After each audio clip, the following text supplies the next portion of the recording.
السلام علیکم ورحمۃ اللہ وبرکاتہ۔ محترم سامعین، انشاءاللہ العظیم آج ہم سورہ اعراف کے 22ویں رکوع کو پڑھنے کی کوشش کریں گے۔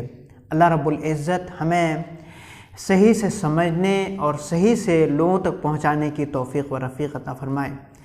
اگر آپ ہمارے چینل برکات قرآن پر نئے ہیں تو چینل کو ضرور سبسکرائب کریں اور اسے لائک اور شیئر بھی کریں تاکہ دوسرے لوگ بھی اس سے فائدہ اٹھا سکیں۔ رب فرماتا ہے وَاتْلُو عَلَيْهِمْ نَبَأَ الَّذِي آتَيْنَاهُ آيَاتِنَا، اے محبوب صلی اللہ علیہ وسلم ان کو اس شخص کی کہانی بتائیے، اس شخص کا قصہ بتائیے، خبر بتائیے جس کو ہم نے اپنی آیتوں کا علم دیا تھا۔ فَانْسَلَخَ مِنْهَا، تو وہ ان آیتوں سے، اس علم سے نکل گیا۔ فَأَتْبَعَهُ الشَّيْطَانُ، تو شیطان اس کے پیچھے پڑ گیا۔ فَكَانَ مِنَ الْغَاوِينَ، تو وہ گمراہوں میں ہو گیا۔ اس آیت کے شان نزول کے بارے میں مفسرین کئی اقوال ذکر کرتے ہیں۔ ان میں سے ایک قول یہ ہے کہ حضرت موسیٰ علیہ السلام کے زمانے میں ایک شخص تھا جو کتاب کا علم تھا، جو مستجاب الدعوات تھا، جس کی ہر دعا قبول کی جاتی تھی۔ تو اس شخص کی قوم کے ساتھ بنی اسرائیل کے درمیان اور اس شخص کی قوم کے درمیان ایک لڑائی ہونے والی تھی۔ تو اس شخص جس کا نام تھا بلعام بن باعورہ، یہ نام تھا یا اسی طرح سے کوئی نام تھا، تو اس شخص کے پاس تمام لوگ پہنچے اور ان لوگوں نے کہا کہ آپ اللہ کے محبوب بندے ہیں، اللہ رب العزت آپ کی تمام دعاؤں کو قبول فرماتا ہے، اسی لیے جب حضرت موسیٰ علیہ السلام ہم سے لڑائی کرنے کے لیے آئیں گے تو آپ ان کے خلاف دعا کر دیں۔ تو اس شخص نے کہا کہ نہیں، وہ اللہ کے نبی ہیں، ہم ان کے خلاف دعا نہیں کر سکتے ہیں۔ تو تمام لوگوں نے اس شخص کے پاس بہت سے انعامات لائے، بہت سے مال و دولت جمع کر دیا، اور وہ شخص پھر ان انعامات کے بعد پھر وہ اس کے تلے دب گیا۔ پھر ان لوگوں نے کہا کہ آپ ان کے خلاف، حضرت موسیٰ علیہ السلام کے خلاف بد دعا کر دیں۔ تو پھر اس شخص نے بد دعا جب کرنے لگا تو وہ بد دعا اس کی زبان سے اس کی قوم ہی کے متعلق ہونے لگی۔ لوگوں نے کہا کہ آپ کیا کر رہے ہیں؟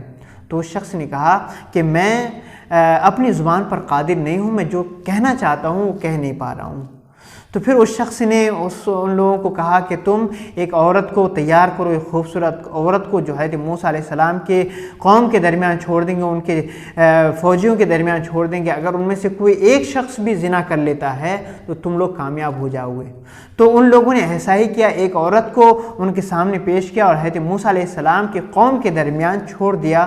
ایک شخص نے، حضرت موسیٰ علیہ السلام کے لشکروں میں سے ایک شخص نے اس عورت کے ساتھ بدکاری کی، زنا کی، جس کی وجہ سے تفسیر میں آتا ہے کہ 70,000 بنی اسرائیل میں سے حضرت موسیٰ علیہ السلام کی قوم میں سے مارے گئے اور وہ لوگ ہزیمت کھائے۔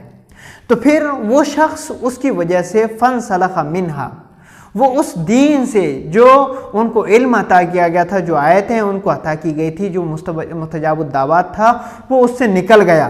فَأَتْبَعَهُ الشَّيْطَانُ، تو شیطان اس کے پیچھے پڑ گیا۔ فَكَانَ مِنَ الْغَاوِينَ، تو وہ گمراہوں میں ہو گیا۔ رب فرماتا ہے وَلَوْ شِئْنَا لَرَفَعْنَاهُ بِهِ، اور اگر ہم چاہتے تو ضرور ہم ان کو ان آیتوں کے ذریعے سے بلندیوں پر پہنچا دیتے، اگر اللہ چاہتا تو ان کو بلندیوں پر پہنچا دیتا۔ وَلَكِنَّهُ أَخْلَدَ إِلَى الْأَرْضِ، لیکن اس شخص نے زمین کے طرف جھکا، پستی کے طرف جھکا۔ وہ جس طرح انہوں نے چھوڑ دیا تھا اسی طرح سے وہ چھوڑتے چلا گیا اور شیطان انہیں بہکاتے چلا گیا۔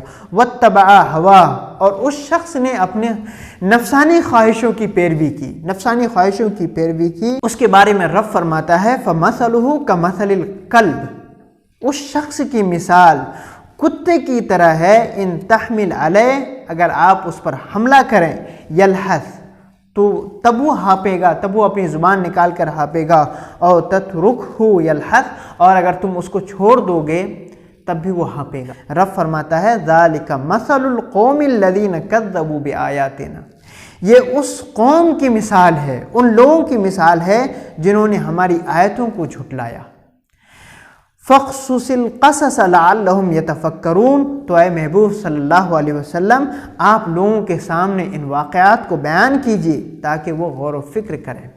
یہاں سے ایک عبرت ہے علماء کے لیے، ان لوگوں کے لیے، ہم جیسوں کے لیے خاص طور پر، کہ جو قرآن کی دعوت دیتے ہیں، قرآن کے علوم کو پھیلانے کی کوشش کرتے ہیں، کہ اللہ رب العزت اگر کسی کو بہت زیادہ علم دے دے، مستجاب الدعوات بنا دے اور لوگوں کے درمیان اسے مشہور کر دے، تو اگر وہ اپنی خواہشوں کی پیروی کرے گا اور دنیا کے پیچھے بھاگے گا تو ہو سکتا ہے اللہ رب العزت ان سے ان تمام چیزوں کو چھین لے، اسے مستجاب الدعوات سے چھین لے اور اسے پھر دنیا کے لیے عبرتناک سزا دے دے۔ تو اللہ رب العزت ہمیں اس سے محفوظ اور مامون فرمائے۔ اللہ رب العزت ہمیں قرآن کریم کی خدمت کرنے کی توفیق عطا فرمائے۔